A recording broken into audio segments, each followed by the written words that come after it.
আরে বউ, কাছে আসো না কেন? আমার তো তোমাকে আদর করার জন্য মনটা আকুপাকু করছে। তাড়াতাড়ি কাছে আসো। এই ফাজল ছেলে, লজ্জা করে না এসব বলতে? আমি তোমার সিনিয়র, ভুলে যাও কেন? আরে বউ, সিনিয়র হও আর জুনিয়র হও, বউ তো। তো বউকে আদর করব না তো চেয়ে চেয়ে দেখবো? হ্যাঁ, দেখো ফাজিল, কিন্তু কাছে আসবে না। আমি তোমাকে একদম পছন্দ করি না। আরে সোনা, পছন্দ কি এমনি এমনি করবে নাকি? আমার ভালোবাসা পেলে এমনিতেই পছন্দ হয়ে যাবে। নো অব্র, একদম কাছে আসবে না। এসব জোর জবরদস্তি আমার কাছে একদম পছন্দ না। আপোষে আসতে না দিলে তো জোরই করতে হবে। তুমি আমার বউ, সেই 1 মাস ধরে। এর মধ্যে একটা হাতও ধরতে পারলাম না। কেন, শরীর পেতে খুব ইচ্ছে করে নাকি? তোমাদের মতো ছেলেদের কাছে তো ভালোবাসার মূল্যই নাই, শরীরটাই সব। নীলা রাগে ফুঁসে উঠে কথাগুলো বলল। অভ্র তো হতবাক। নীলা যে এমন করে বলবে সে বুঝতে পারে নাই। নীলার চোখে আগুন জ্বলছে। অভ্র এবার রাগ হলো। সে নীলাকে এক ঝটকায় কাছে নিয়ে এসে বলতে লাগলো। কি যা তা বলছো নীলা? তুমি আমাকে এমন ভাবো? এই 1 মাসে আমি তোমাকে একবারও জোর করেছি? ছাড়ো আমাকে, টাচ করবে না, অসহ্য লাগে আমার। অভ্রের চোখ মুখ শক্ত হয়ে গেল। এতক্ষণ যে ছেলেটা হাসি ঠাট্টা করছিল, মুহূর্তেই তার মুখের রেখা বদলে গেল। চোয়াল শক্ত, দৃষ্টি তখন তীক্ষ্ণ। সে ধীরে ধীরে নীলার হাত ছেড়ে দিলেও চোখ সরালো না। নীলা, কথা বলার আগে একটু ভেবে বলো। শরীরটাই যদি আমার সব হতো, তাহলে এই 1 মাসে তোমার ইচ্ছের বিরুদ্ধে একবারও কাছে আসতাম না। তুমি আমাকে এত সস্তা ভাবো? আমি তো দেখি, আমি যা দেখি তাই বলি। ছেলেরা বিয়ের পর শুধু একটা জিনিসই বোঝে, ভালোবাসা, সম্মান, এইসব মুখের কথা। সুযোগ পেলেই আসল চেহারা বের হয়। অভ্র এবার সত্যিই রেগে গেল। সে এক পা পিছিয়ে গিয়ে দু হাতে চুলে হাত ভরিয়ে বিরক্তি স্বরে পড়ল। ওয়াও, মানে আমি তোমার চোখে সেই লেভেলের ছেলে? তাহলে বিয়ে করলে কেন? তখন তো সিনিয়র ম্যাডামের খুব ইগো ছিল, তাই না? বিয়ে করেছি মানেই নিজেকে সঁপে দিয়েছি, এমন ভাবার কোনো কারণ নেই। মনে রাখবে, আমি এখনো তোমার সিনিয়র। আমার সম্মান নিয়ে খেলতে আসবে না। সিনিয়র সিনিয়র সিনিয়র, এই একটা কথা ছাড়া আর কিছু জানো? বিয়ের পরও যদি দেয়াল তুলে রাখো, তাহলে এই সম্পর্কটা কিভাবে চলবে বলো তো?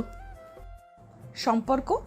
এটা সম্পর্ক নাকি জোর করে গলায় ঝোলানোর দায়? তুমি তো সুযোগ পেলেই আদর সোহাগের কথা বলো। একবারও জিজ্ঞেস করেছো আমি মানসিকভাবে প্রস্তুত কিনা? অভ্র থমকে গেল এক সেকেন্ডের জন্য, কিন্তু তার রাগ তখনও কমেনি। সে আবারও বলল। তুমি প্রস্তুত না সেটা আমি বুঝি, তাই তো 1 মাস ধরে নিজেকে আটকে রেখেছি। কিন্তু তুমি যেভাবে অপমান করলে, মনে হচ্ছে আমি কোনো লালসায় পাগল লোক। তুমি কি, সেটা সময় প্রমাণ করবে। আমি চোখ বন্ধ করে কাউকে বিশ্বাস করি না। শোনো নীলা, তোমার অতীত আমি জানি না, জানতেও চাই না। কিন্তু আমার চরিত্র নিয়ে বাজে কথা বলার আগে প্রমাণ রেখো। আমি তোমাকে ভালোবাসি, হ্যাঁ বললাম ভালোবাসি, কিন্তু সেই ভালোবাসায় সম্মান আছে, জোর নেই। ভালোবাসা এত সহজে মুখে আনতে নেই অব্র। ভালোবাসা প্রমাণ করতে হয়। ঠিক আছে, প্রমাণই চাও যখন, তাহলে প্রমাণই পাবে। কিন্তু মনে রেখো, আজ যেভাবে আমাকে অপমান করলে, সেটা আমি ভুলবো না। ভালোবাসি বলে চুপ ছিলাম, দুর্বল বলে না। ঘরের ভেতরে থমথমে নীরবতা নেমে এলো। দুজনেই রাগে ফুঁসছে, কিন্তু দুজনের রাগের নিচে লুকিয়ে আছে অদ্ভুত টান। নীরা জানে সে ইচ্ছে করেই কঠিন কথা বলেছে, আর অভ্র বুঝছে এই মেয়েটার হৃদয়ে ঢুকতে হলে শুধু ভালোবাসা নয়, ধৈর্য আর আত্মসম্মানের লড়াইও করতে হবে ওকে। নীলা মুখ ঘুরিয়ে জানলার দিকে তাকিয়ে রইল। চোখের কোণে জমে থাকা পানি সে জোর করে আটকে রাখলো। অভ্র দরজার কাছে গিয়ে থামলো। আজ থেকে আর 1 ইঞ্চিও তোমার অনুমতি ছাড়া কাছে আসবো না। কিন্তু একটা কথা মনে রেখো, তোমার রাগ যত বড়ই হোক, আমার ভালোবাসা তার চেয়ে বড়। বলেই সে দরজা খুলে বেরিয়ে গেল। দরজা বন্ধ হওয়ার শব্দে নীলার বুকটা কেঁপে উঠল। সে ধীরে ধীরে বিছানায় বসে পড়ল। ঘরটা এখন নিস্তব্ধ। দরজা বন্ধ হওয়ার পর যেন অভ্রের পায়ের শব্দ কানে বাজছে নীলার। সে নিজেকে শক্ত করে রেখেছে, কিন্তু বুকের ভেতরটা অদ্ভুতভাবে হালকা ভারী হয়ে আছে। কিছুক্ষণ পরে হঠাৎই দরজার লকটা টুক করে শব্দ করলো। নীলা ভ্রু কুচকে তাকালো। অভ্র দরজাটা আধখোলা করে মুখটা ভেতরে ঢুকে ফিস ফিস করে বলল, এক্সকিউজ মি ম্যাডাম, রুমে ঢোকা যাবে? আবার কেন আসলে? বের হয়ে যাও, নাটক করার জায়গা এটা না। অভ্র পুরো দরজা খুলে ভেতরে ঢুকে গেল, যেন কিছুই হয়নি। মুখে চওড়া একটা হাসি। আরে বউ ছাড়া ঘুম আসে নাকি? বাইরে গিয়ে শুয়েছিলাম, বালিশটা একদম আরাম দিচ্ছিল না। মনে হলো আমার রাগী বউয়ের ঝাড়ি ভালো ছিল। ফাজলামি করছো? একটু আগে এত সিরিয়াস কথা হলো, আর এখন আবার হাসাহাসি। তোমার কোনো লজ্জা নেই? অভ্র বিছানার কোণায় বসে পা দোলাতে লাগলো। নীলাকে জ্বালাতে তার বেশ ভালো লাগে। লজ্জা আছে, তবে তোমার সামনে আসে না। তুমি রেগে গেলে এত সুন্দর লাগে যে রাগ ভাঙানোর ইচ্ছে করে বারবার। অব্র, আমাকে নিয়ে এসব ডায়লগ মারার দরকার নেই। আমি সিরিয়াস মানুষ। তোমার এই ছেলে মানুষই আমার সহ্য হয় না। হায় আল্লাহ, আমার সিনিয়র ম্যাডাম আমাকে ছেলে মানুষ বলেছে। তাহলে কি করব বলো? টাই পরে এসে জি ম্যাডাম বলবো? হ্যাঁ, সেটাই ভালো। অন্তত সম্মান করতে শিখবে। অভ্র হঠাৎই একটু এগিয়ে গেল, তবে এবার তার চোখে দুষ্টু ঝিলিক। অভ্র সেভাবেই বলল, সম্মান তো করি বলেই এখনো দূরত্ব রেখে কথা বলছি, না হলে এতক্ষণে। থামো, একদম থামো, বাজে ইঙ্গিত দিও না। আরে না না, আমি তো বলতে যাচ্ছিলাম এতক্ষণে তোমার রাগ ভাঙানোর জন্য চা বানিয়ে আনতাম। তুমি তো সব সময় খারাপটাই ভাবো। নীলা বিরক্তি হয়ে বালিশ ছুঁড়ে মারল অভ্রর দিকে। এই ছেলেটা একদম বেয়াদবের হাড্ডি। অসহ্য। তুমি সত্যি একটা অসহ্য একটা মানুষ। এই অসহ্য মানুষটাই কিন্তু তোমার স্বামী, আর স্বামীর একটা অধিকার আছে রাগী বউকে হাসানো। নীলা মুখ ঘুরিয়ে নিলেও ঠোঁটের কোণে চাপা হাসি ফুটে উঠল ওর, যা সে লুকাতে প্রাণপণ চেষ্টা করছে। অভ্র সেটা দেখে আরও মজা পেল। ওহো, ম্যাডামের ঠোঁট নড়ল কেন? হাসি আসছে নাকি? কিছু না, তুমি বেশি ভেবো না। অভ্র ধীরে ধীরে একটু দূরে শুয়ে পড়ল, মাঝখানে বেশ খানিকটা ফাঁকা রাখা। ঠিক আছে, কথা দিলাম কাছে আসবো না, কিন্তু একটা শর্ত আছে। আবার কি? রাগ করে ঘুমানো যাবে না। অন্তত চোখ বন্ধ করার আগে একবার বলবে গুড নাইট ফাজিল স্বামী। স্বপ্ন দেখছো নাকি? হ্যাঁ, স্বপ্নই তো দেখছি। একদিন এই রাগী সিনিয়র বউ নিজে থেকেই বলবে অভ্র কাছে আসো। নীলা কিছু বলল না, শুধু চুপচাপ শুয়ে রইল। কিন্তু আজ তার রাগের ভেতরেও এক ফোঁটা নরমতা ঢুকে গেছে। আর অভ্র, সে জানে এই লড়াইটা মিষ্টি। এই রাগই একদিন ভালোবাসায় বদলে যাবে। তাই সে ইচ্ছে করেই ফাজলামি করে যায়, শুধু তার সিনিয়র রাগী বউটার মুখে এক চিলতে হাসি দেখার জন্য। সকালবেলার নরম রোদ পর্দার ফাঁক দিয়ে বিছানার উপরে এসে পড়েছে। ঘর জুড়ে শান্ত একটা পরিবেশ। দুজনেই গভীর ঘুমে ডুবেছিল। হঠাৎই আরে আমার ইজ্জত হরণ হয়ে গেল রে, কেউ বাঁচাও। নীলা চমকে উঠে চোখ মেলে তাকালো। কিছু বুঝে ওঠার আগেই খেয়াল করলো সে অভ্রকে শক্ত করে জড়িয়ে ধরে ঘুমিয়ে আছে। তার একটা হাত অভ্রের বুকের ওপরে রাখা, মুখ প্রায় কাঁধে গুজেছিল। নীলার চোখ কপালে উঠল। সে দ্রুত সরে গেল। কি আজে বাজে চিৎকার করছো সকালে? পাগল নাকি? অভ্র নাটকীয় ভঙ্গিতে উঠে বসে চাদর টেনে নিল নিচের গায়ে। তারপর ন্যাকা কণ্ঠে বলল, এখন সরে কি হবে? সারা রাত কি কি করছো আল্লাহই জানে। আমি তো নিরীহ ঘুমাচ্ছিলাম, হঠাৎ দেখি আমাকে জাপটে ধরা হয়েছে। নীলার মুখটা লাল হয়ে গেল রাগে আর লজ্জায়। এই ছেলে আর কি কি করতে পারে আল্লাহ ভালো জানে। মেজাজ গরম করবে না অব্র। আমি কি করতে যাব? তোমার কি ফাজিল? ঘুমের মধ্যে কি হয়েছে জানি না। আহারে, সারা রাত কাছে থেকে এখন ঝাড়ি দিচ্ছ? এটা কেমন কথা বলো তো? আমি তো ভেবেছিলাম আমার রাগী বউ একটু নরম হয়েছে। নীলা বালিশ তুলে আবারও মারতে গেল। এই ছেলেকে যতই বলুক শিক্ষা হবে না কখনো। একদম চুপ, বাজে কথা বলবে না। আমি ইচ্ছে করে ধরিনি। ও তাই? তাহলে আমি কি নিজে নিজে তোমার হাতে এসে পড়েছি? আর এই যে আমার শার্টটা কুঁচকে গেছে, এটার দায় কে নেবে? তোমার নাটক সহ্য করার মতো ধৈর্য আমার নেই। সকালে উঠেই এসব শুরু করো কেন? অভ্র মুচকি হেসে ধীরে ধীরে একটু কাছে ঝুঁকলো, তবে স্পর্শ করলো না। কারণ আমার সকালটা খুব সুন্দর হয়েছে। ঘুম ভাঙতেই দেখলাম আমার সিনিয়র বউ আমাকে শক্ত করে ধরে আছে। এমন সকাল কি রোজ পাই? বেশি বাড়াবাড়ি করো না। আর একবার এসব বললে সত্যিই রাগ দেখাবো। আচ্ছা আচ্ছা, রাগ করো না, কিন্তু একটা কথা বলি, রাগী বউরা নাকি ঘুমের মধ্যে আসল মনের কথা বলে ফেলে। কি বলতে চাইছো? বলতে চাইছি, তুমি যতই বলো আমাকে পছন্দ করো না, তোমার অবচেতন মন কিন্তু আমাকে ছাড়তে চায় না। অব্র, আর একবার এসব বললে ভালো হবে না। নিজের কল্পনা নিজের কাছেই রাখো। ঠিক আছে ম্যাডাম, তবে আজ থেকে সাবধান থাকবো। যদি আবার আমার উপর ঝাঁপিয়ে পড়ো, আগে থেকে জানিয়ে দিও। বের হও আমার সামনে থেকে, অসহ্য একটা মানুষ। অভ্র হেসে হেসে বাথরুমের দিকে চলে গেল। আর নীলা বিছানায় বসে রইল। বুক ধরফর করছে ওর।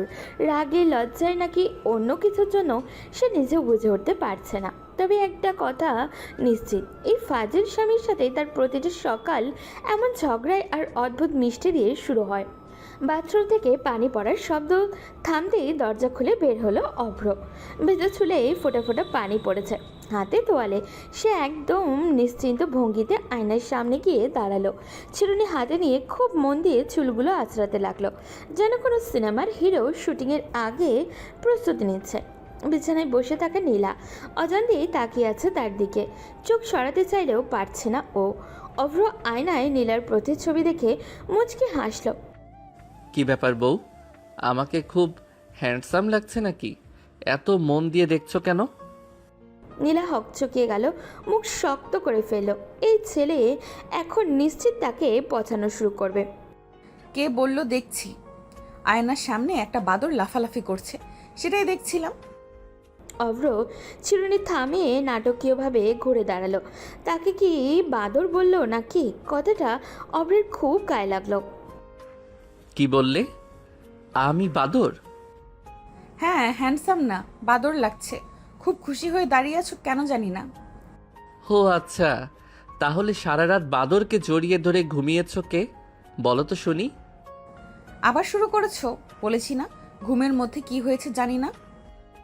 অভ্র ধীরে ধীরে তার দিকে এগিয়ে এলো, তবে আগের মতো দূরত্ব রেখেই বলল।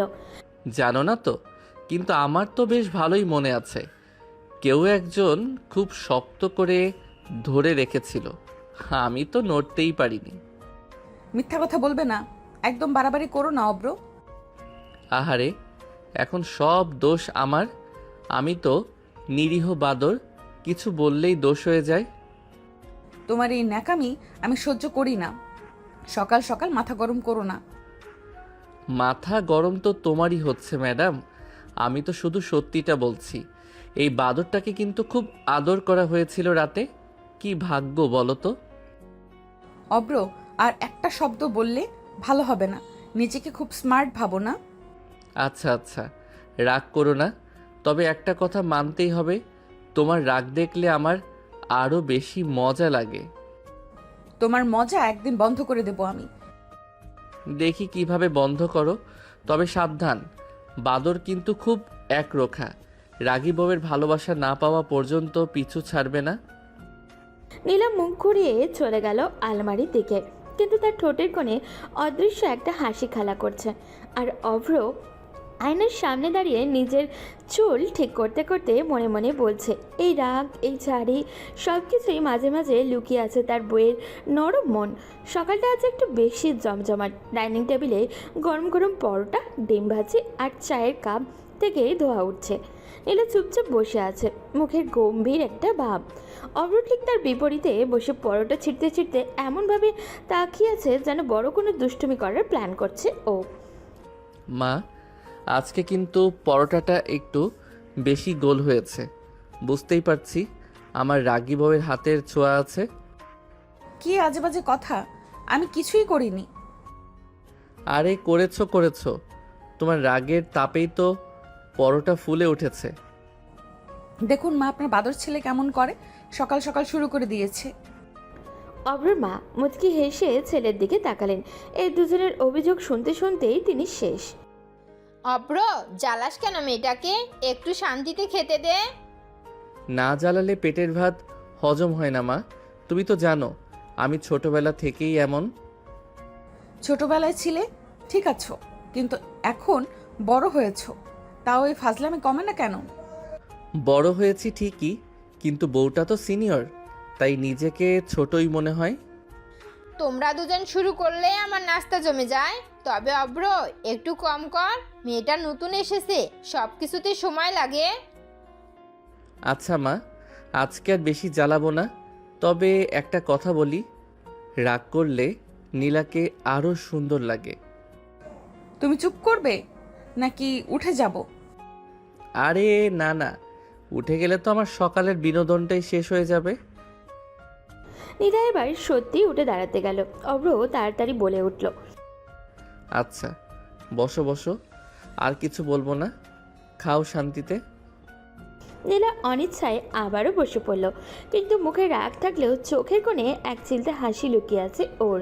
অভ্রের মা সব বুঝে চুপচাপ চা খেতে লাগলেন, আর অভ্র সে পরোটা খেতে খেতে মনে মনে বলছে, রাগে সিনিয়র বউকে না চালালে সকালটা যেন ফাঁকা ফাঁকা লাগে। এভাবেই হাসি ঝগড়ার মাঝে তাদের সংসারের সকালটা রঙিন হয়ে উঠল। সকাল করে এখন প্রায় অফিস টাইম। অভ্র শার্ট প্যান্ট পরে টাই ঠিক করে আয়নার সামনে শেষবারের মতো নিজেকে দেখছে। চুলে হালকা জেল দিয়ে বেশ স্মার্ট লাগছে তাকে। রুমের দরজায় হেলান দিয়ে দাঁড়িয়ে আছে নীলা, মুখে সেই চিরচেনা গম্ভীর ভাব। নীলা ধীরে ধীরে ভেতরে এসে বিছানায় বসে বলল, যাক, আল্লাহ বাঁচাইছে, কয়েক ঘন্টা অন্তত শান্তিতে থাকতে পারবো। অভ্র টাই ঠিক করতে করতে আয়নায় তাকিয়ে হেসে ফেলল। সে জানে নীলা তার না থাকতেই খুশি। বেশি খুশি হইও না সোনা, এমন কথা বললে কিন্তু অফিসেই যাব না। না গেলে আমার কি? তাহলে সত্যি না যাই? আজকে ছুটি, সারাদিন তোমার সাথে থাকবো। তাহলে চাকরি থাকবে না, তখন বুঝবে সংসার কিভাবে চলে। চাকরি না থাকলে আরও ভালো, সারাদিন তোমার সাথে থাকতে পারবো। রাগী বউকে জ্বালানোই হবে ফুল টাইম জব। তুমি সত্যিই অসহ্য, কাজকর্ম নিয়ে কোনো সিরিয়াসনেস নেই তোমার। সিরিয়াস তো আছি, তবে তোমার সামনে এলেই সব সিরিয়াসনেস উধাও হয়ে যায়। কি করব বলো? অভিনয় কম করো, অফিসে যাও, দেরি হচ্ছে। অভ্র ব্যাগ কাঁধে তুলে দরজার দিকে এগিয়ে আবারও থেমে গেল। সে একটু এগিয়ে এসে বলল, একটা কথা বলি। আবার কি?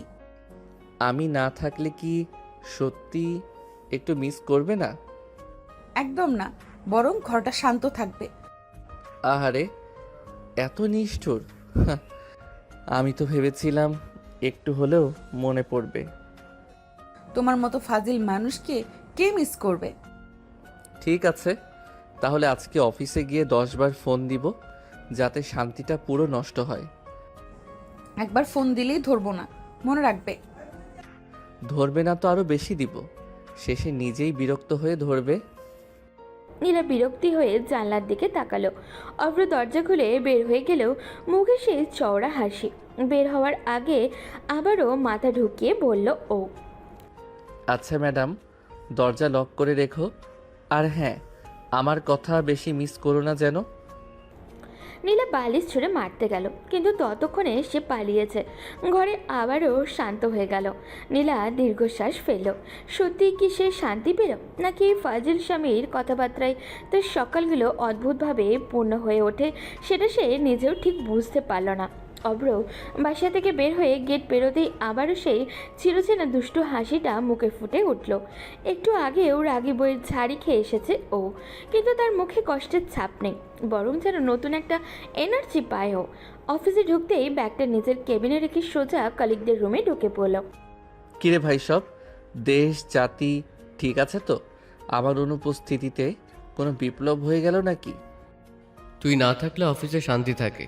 আজকে এত খুশি কেন আবার? খুশি না হয়ে উপায় আছে? সকালে রাগী বউয়ের সাথে 2 রাউন্ড ঝগড়া দিয়ে এসেছি, এখন সারাদিন এনার্জি ফুল। ভাই, তুই এত দুষ্টুমি করিস কিভাবে? বউ তোকে মারে না? মারার চেষ্টা করে, কিন্তু আমি তো অভ্র, ঝাড়ি খেয়েও হাসতে পারি, এটাই ট্যালেন্ট। সত্যি বল, বউ তোকে সহ্য করে কিভাবে? সহ্য না করলে চলবে না, রাগ করে ঠিকই, কিন্তু আমি জানি আমার জন্যই রাগটা জমে থাকে। ওহো, এখন দেখছি দার্শনিক মুডে চলে গিয়েছিস। সকালে আবার কি করেছিস? কিছু না রে, আয়নার সামনে দাঁড়িয়েছিলাম, দেখি ম্যাডাম চুপচাপ তাকিয়ে আছে, বললাম সুন্দর লাগছে নাকি, ব্যাস তারপর থেকে আমি বাদর। ভাই, তুই সত্যিই নির্লজ্জ। এমন কথা বলে কিভাবে বেঁচে থাকিস? জীবনটা সিরিয়াস করে কী লাভ? বউ রাগ করবে, আমি ফাইজলামি করব, এটাই তো আমাদের কেমিস্ট্রি। সাবধানে থাকিস, একদিন কিন্তু সত্যি সত্যি বিপদে পড়বি। বিপদে পড়লেও সমস্যা নেই, রাগী বউ আছে না, শেষমেশ আমাকেই বাঁচাবে। দুজনেই হাসতে লাগলো। অফিসের কাজ শুরু হওয়ার আগেই অভ্র পুরো ফ্লোর হাসির রোল ফেলে দিয়েছে, কিন্তু হাসির আড়ালে তার মনে বারবার ভেসে উঠছে নীলার রাগী মুখটা। সে মোবাইলটা বের করে তাকালো, কল দেবে না থাক একটু পরে, বেশি তাড়াতাড়ি ফোন দিলে আবার ঝাড়ি খেতে হবে। অভ্র মুচকি হেসে নিজেকেই বলল, দেখি ম্যাডাম কয় ঘন্টা আমার কথা না ভেবে থাকতে পারে। অফিসে কাজ শুরু হলেও তার দুষ্টুমি থামে না। আর রাফি মনে মনে ভাবে, এই ছেলেটার এত এনার্জি আসে কোথা থেকে। অফিসের কাজ তখন জমে উঠেছে, সবাই নিজ নিজ ডেস্কে মন দিয়ে কাজ করছে। এমন সময় পিয়ন এসে বলল, অব্র ভাই, স্যার ডাকছেন। দোয়া করিস ভাই, যদি আর ফিরে না আসি। সবাই হেসে উঠল। অব্র ফাইল হাতে নিয়ে বসের কেবিনে ঢুকলো। বস গম্ভীর মুখে ফাইল দেখছিলেন। অব্র ঢুকতেই মাথা তুলে তাকালেন তিনি। অভ্র, তুমি কি অফিসকে ক্লাব বানিয়ে ফেলেছ? বাইরে এত হাসাহাসি কেন? না স্যার, আমি তো শুধু কর্মপরিবেশ আনন্দময় রাখার চেষ্টা করছি। আমি তোমার স্যার, এটা মনে রেখো। স্যার তো দারোগা না যে ভয় পাবো। কেবিনে কয়েক সেকেন্ডে নীরবতা, তারপর বস নিচের অজান্তেই হালকা হেসে ফেললেন। তোমার সাহস কিন্তু কম না অভ্র। সাহস না স্যার, আত্মবিশ্বাস। আপনি তো জানেন আমি কাজ ঠিকঠাক করি, তাই একটু ফাইজলামি করলে মাপ পাবো ভাবি। কাজ ভালো করো বলেই কিছু বলি না, কিন্তু সীমা জানা দরকার। জি স্যার, সীমা জানি, তবে হাসি ছাড়া কাজ করলে জীবনটা খুব শুকনো লাগে। তুমি একদিন বড় বিপদে পড়বে তোমার এই দুষ্টামুর জন্যে। বিপদে পড়লে আগে আপনাকেই ডাকবো স্যার, আপনি তো আমার অফিসের অভিভাবক। যাও কাজ করো, আর বাইরে গিয়ে নাটক কম করো। জি স্যার, তবে একটা কথা, আপনি রাগ করলে কিন্তু আপনাকেও বেশ ইয়াং লাগে। বের হয় এখনই। অব্র হেসে কেবিন থেকে বের হয়ে এলো। বাইরে এসে বন্ধুরা ঘিরে ধরলো ওকে। কিরে, আজকে বাঁচলি? স্যার জানে আমি এমনই, কাজ ঠিক থাকলে আবার দুষ্টামি সহ্য করতেই হবে। অফিসে আবার হাসির রোল পড়ে গেল। সবাই জানে অভ্রের এই ফাজলামি রাগ দেখানোর মতো হলেও তার মনটা খুবই পরিষ্কার। আর বসও জানে এই ছেলেটা সীমা ছাড়ায় না, শুধু পরিবেশটাকে হালকা করে রাখে। এভাবেই অফিসেও নিজের আলাদা ছাপ রেখে চলে অভ্র। ফাজিল, দুষ্টু, কিন্তু দায়িত্বশীল। দুপুর গড়িয়ে লাঞ্চ ব্রেক। অফিসের ক্যান্টিনে সবাই খাওয়া দাওয়া নিয়ে ব্যস্ত। কেউ গল্প করছে, কেউ মোবাইল স্ক্রল করছে। অভ্র ট্রে হাতে বসেছে ঠিকই, কিন্তু তার মন খাবারে নেই। চোখ বারবার মোবাইলের স্ক্রিনে যাচ্ছে। সে নিজের মনে মুচকি হেসে বলল, দেখি তো ম্যাডাম কয় ঘন্টা আমার কথা না ভেবে থাকতে পারে। সে আর দেরি না করে কল দিল। ওপাশে কয়েকবার রিং হওয়ার পর নীলা ফোন ধরল। গলায় বিরক্তি স্পষ্ট। কি হয়েছে? অফিসে কাজ নেই নাকি? কাজ আছে, কিন্তু মন নেই। মন তো বাসায় রেখে এসেছি। আবার শুরু করেছো? আমি ব্যস্ত আছি। ব্যস্ত? কি নিয়ে? আমাকে মিস করার প্ল্যান বানাচ্ছ নাকি? একদম না, শান্তিতে আছি। ফোন না করলে আরও শান্তি থাকতাম। আহারে, আমি না থাকলে ঘর নাকি শান্ত? তাহলে কি আজ থেকে অফিসেই রাত কাটাবো? হ্যাঁ কাটাও, তাতে আমার কোনো সমস্যা নেই। সমস্যা নেই। তাহলে রাতে কে জড়িয়ে ধরবে বলো তো? নীলা চুপ করে গেল এক মুহূর্ত। এই ছেলে এক কথা বারবার বলবে। তারপর গলা শক্ত করে বলল, বাজে কথা বন্ধ করবে? সকাল থেকে যা শুরু করেছো। আচ্ছা আচ্ছা, সিরিয়াস কথা বলি। খেয়েছো? খেয়েছি, তুমি খাও, কাজ করো। তোমার গলা শুনলেই পেট ভরে যায়। খাওয়া না খেলেও চলবে। অব্র, আমাকে জ্বালানোর জন্যই ফোন দিয়েছো তাই না? একদম। না জ্বালালে তো লাঞ্চ হজম হয় না। তোমার এই অভ্যাস একদিন বদলাবে। বদলাবে, তবে শর্ত আছে। কি শর্ত? তুমি একদিন নিজে থেকে বলবে, অভ্র একটু জ্বালাও না, ভালো লাগে। স্বপ্ন দেখো, এখন ফোন রাখো। আচ্ছা আচ্ছা, রাখছি। তবে একটা কথা। আবার কি? রাগ করো না, শুধু একটু কথা বলতে ইচ্ছে করছিল। কাজ শেষ করে বাসায় আসো, অযথা ফোন দিও না। জি ম্যাডাম, তবে মিস করলে কিন্তু আবার ফোন দিব। নীলা ফোন কেটে দিল। ফোনের স্ক্রিনে তাকিয়ে অব্র হেসে ফেলল। রাফি পাশে বসে বলল, কিরে আবার বউকে জ্বালালি?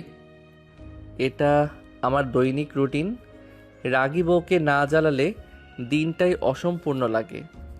অন্যদিকে নীলা ফোন রেখে বিরক্তি মুখে বসে আছে, কিন্তু তার ঠোঁটের কোণে অদৃষ্ট এক হাসি। সে নিজেকেই ধমক দিল। ফাজিলের জন্য মনে কিছু আনবি না, ভুলে যাস না তোর লক্ষ্য কি। তবু মনে মনে সে জানে এই দুষ্টুমি না থাকলে হয়তো দিনটা এত রঙিন লাগতো না। সন্ধ্যার নরম আলো চারিদিকে ছড়িয়ে পড়েছে। আকাশে হালকা কমলের রং, পাখিরা বাসায় ফিরছে। অভ্র গেট খুলে ভেতরে ঢুকতেই ঘরটাকে অদ্ভুত শান্ত লাগলো। রুমে ব্যাগ রেখে সে ধীরে ধীরে ব্যালকনির দিকে এগিয়ে গেল। দেখলো নীলা ব্যালকনিতে দাঁড়িয়ে আছে, চুলটা খোলা, হালকা বাতাসে উঠছে, দুহাত রেলিংয়ে রাখা, দৃষ্টি দূরে কোথাও একটা। অভ্র কিছুক্ষণ চুপ করে তাকিয়ে রইল। তার চোখে দুষ্টুমির বদলে এক মুহূর্তের জন্য অন্যরকম নরমতা ফুটে উঠল। তারপর আস্তে পা ফেলে পেছন থেকে গিয়ে হঠাৎ করেই নীলাকে জড়িয়ে ধরল। নীলা চমকে উঠল। এই কি করছো? ছাড়ো আমাকে। অভ্র আরও শক্ত করে জড়িয়ে ধরে মাথাটা তার কাঁধে কাছে নামিয়ে পড়ল।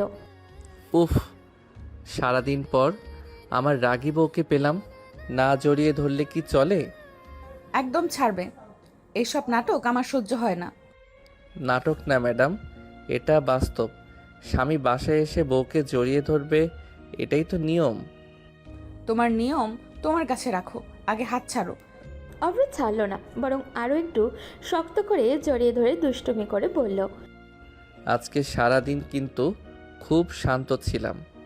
তোমাকে জ্বালাইনি, তাই সন্ধ্যার বোনাস হিসেবে একটা হাক তো পাওনা আছে। কে বলেছে পাওনা আছে? আমি দিইনি কোনো অনুমতি। অনুমতি নিলে তুমি দেবে না, তাই চুপি চুপি নিচ্ছি। অব্র, আর এক সেকেন্ডও নয়, না হলে চিৎকার করব।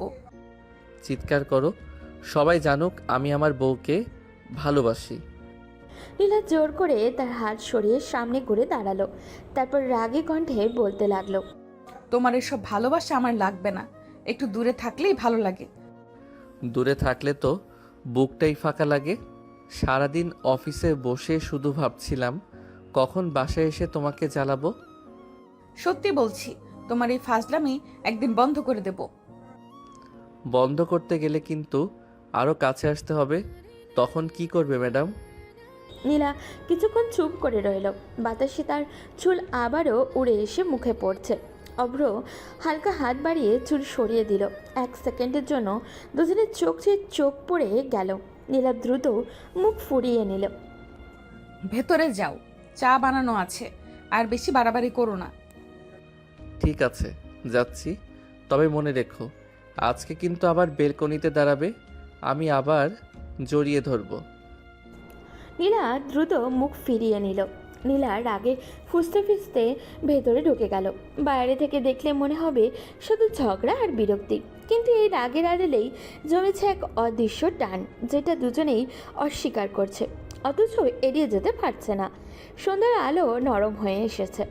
অভ্র ফ্রেশ হয়ে ফ্লাক্স হাতে নিয়ে বসে আছে। ভেতরে চায়ের গরম একটা গন্ধ ভাসছে। আয়নাতে নিজের ভঙ্গি চেক করে ও, আবার হালকা হাসি দিয়ে চায়ের কাপে পানি ঢালতে লাগলো। অভ্র হালকা চুমুক নিয়ে বলল, আহারে, এই গরম চা আর রাগী বউ দুইটাই চাই একসাথে। নীলা পেছন থেকে তাকিয়ে আছে চুপচাপ, মুখে রাগের ছাপ। অভ্র তার দিকে তাকিয়ে মুচকি হেসে বলল, কি ব্যাপার বউ, চা সুন্দর লাগছে নাকি, নাকি বাদর লাগছে আবার?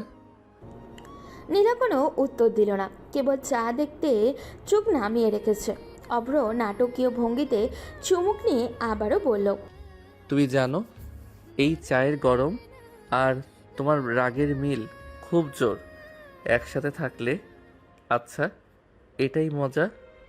নীলা চোখ কুচকে চুমুকের শব্দ শোনার ভান করে কিছুক্ষণ চুপচাপ সহ্য করলো। অভ্র হেসে বলল, এত চুপ কেন? ক্লান্ত হয়ে গেছো? ক্লান্ত হইনি, শুধু তোমার ন্যাকামো দুষ্টুমিতে বিরক্ত। বিরক্ত? আহারে, বিরক্ত হলে তো আরো মজা আসে। আমি জোর করব না, শুধু একটু ফাইজলামি। নীলা কপালে ভাঁজ ফেলল, চায়ের কাপের দিকে তাকিয়ে বলল ও, আর দুষ্টুমি করো না, আমি নিচে চলে যাচ্ছি। যাচ্ছ? ঠিক আছে, তবে জানো, নিচে গেলেও আমি তোমাকে খুঁজে পাবো। নীলা বিরক্ত মুখে চা রাখলো। ধীরে ধীরে সিঁড়ি ধরে নিচে চলে গেল। অভ্র চায়ের কাপ রেখে হালকা মুচকে হাসি দিল। আহারে, রাগী বউকে বিরক্ত করা আর তারপর সে চুপচাপ চলে যাওয়া, এই মিষ্টি ঝগড়া ছাড়া দিনটা অসম্পূর্ণ। ফ্লাক্সের পাশে বসে চায়ের গরম কাপে চুমুক দিয়ে অভ্র আবারও নিজের দুষ্টুমির পরিকল্পনা করতে শুরু করলো। রাত নেমেছে, বাসার আলোটা নরম আর বাইরে হালকা ঠান্ডা বাতাস। অভ্র সব ফ্লাক্স ফিনিশ করে নেমে এসেছে ডাইনিং রুমে। বাবা মা ইতিমধ্যেই বসে আছেন, টেবিলে হালকা রাতের খাবার সাজানো। ডাইনিং রুমে বসেই সকলে আড্ডা দিতে শুরু করলো। বাবা কাজের দিনের খবর নিচ্ছেন, মা রান্নার গল্প। অভ্র কপালে হাত দিয়ে মুচকে হেসে বলল, আরে বাবা, শুনেছ কি আজকে অফিসে কি ঘটেছে?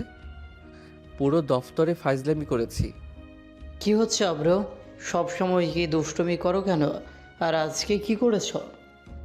দুষ্টামি না হতো তো কি মজা থাকতো? অফিসে বস দেখেছে, রাগী বউকে ফ্লাস্কের সামনে থামতে দেখেছে, আমি তো নাটক করেছি। নাটক না, সত্যিই দুষ্টুমি করেছে। অভ্র, কাজের কাজও করো, শুধু ফাজলামি আর দুষ্টামি করে কি লাভ? ও লাভ? আহারে মা, লাভ হচ্ছে সব সময় হাসি খুশি। অফিসে সবাই জ্বালালাম, সবাই বলে ও অভ্র। দেখো অব্র, কাজটা কিন্তু গুরুত্বপূর্ণ। সব সময় দুষ্টুমি আর ফাইজলামি করলে কোথায় যাবে? বাবা, কাজ করি ঠিকই, তবে একটু ফাইজলামি ছাড়া দিনটা অসম্পূর্ণ মনে হয়। তুমি সবসময়ই দুষ্টুমি, আর এইভাবে বেকুবের মতো হাসি কোনো দিন বড় বিপদে ফেলবে। বিপদ? আহারে ম্যাডাম, বিপদ হলে আমি আপনাদের সবাইকে বলবো, এতে বাড়ি তো আরও মজা পাবে। এইভাবেই রাতের ডাইনিং রুমে আলো আর হাসি ছড়িয়ে আছে। সব কিছু স্বাভাবিক মনে হলেও অভ্র দুষ্টুমি ও নীলার রাগের মিশ্রণ পুরো ঘরকে একরকম রঙিন করে তুলেছে। অভ্র যেন চুপচাপ বসে থাকতে পারে না। খাবারের ফাঁকে ফাঁকে ছোট ছোট দুষ্টুমি ছুড়ে দিতে থাকে, সব কিছুতেই হাসি ফোটাচ্ছে। বাবা গম্ভীর চোখে আবারও বললেন, অব্র, এবার সত্যিই সাবধানে থাকো। সব সময় দুষ্টুমি করা বন্ধ করো।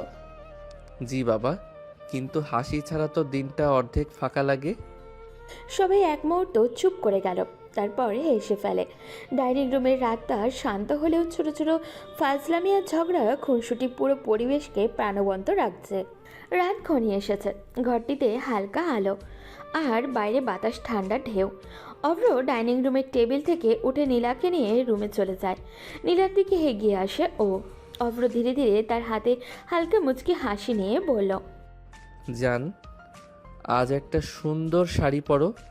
নীলা একবার চোখ ঝাপসা করে তাকালো, তারপর রাগী গলায় বলল, কেন?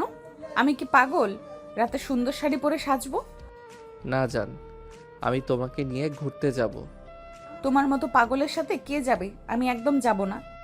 তুমি জান যাবেই। নীলা একদম নীরব। সে জানে অভ্রকে না বললেও শেষ কথা হবে না। অভ্র আবারও কাছে গিয়ে বলল, না বলবে না, শুনবো না, আমি থামবো না। অব্র, তুমি কি সবসময়ই পাগল?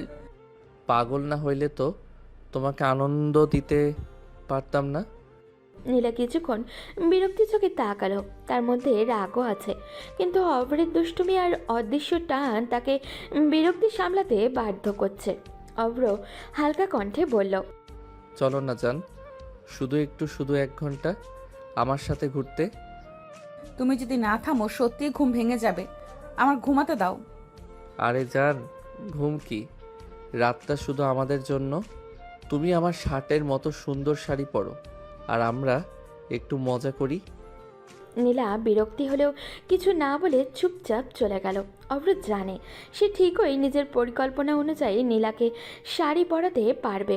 অভ্র মুচকে হেসে বলল, আহারে রাগী বউ, তোমাকে ফাইজলামি ছাড়া শান্ত দেখলে রাতটা অসম্পূর্ণ মনে হয়। ঘরটা হালকা আলোয় ভরে গেছে। নীলা সাবধানে শাড়ি পরে বেরিয়ে এসেছে, চুলটা বাঁধা, চোখে লুকানো রাগ আর ঠোঁটে অদৃশ্য হাসি। অভ্র দেখে চমকে উঠল, চোখে আনন্দ আর হালকা দুষ্টুমি ফুটে উঠল ওর। অভ্র মুচকে হেসে বলল, আহা জান, অসাধারণ লাগছে। তোমার রূপে তো আকাশের তারাগুলাও লজ্জা পাবে। আহারে, অনেক নাটক। এত প্রশংসা দিয়ে কি করছো? কিন্তু সত্যি বলি জান, হাতটা ধরতে না পারলে রাতটা অসম্পূর্ণ মনে হয়। হাত ছাড়ো। বউয়ের হাত ধরে না ঘুরলে কি ভালো লাগে?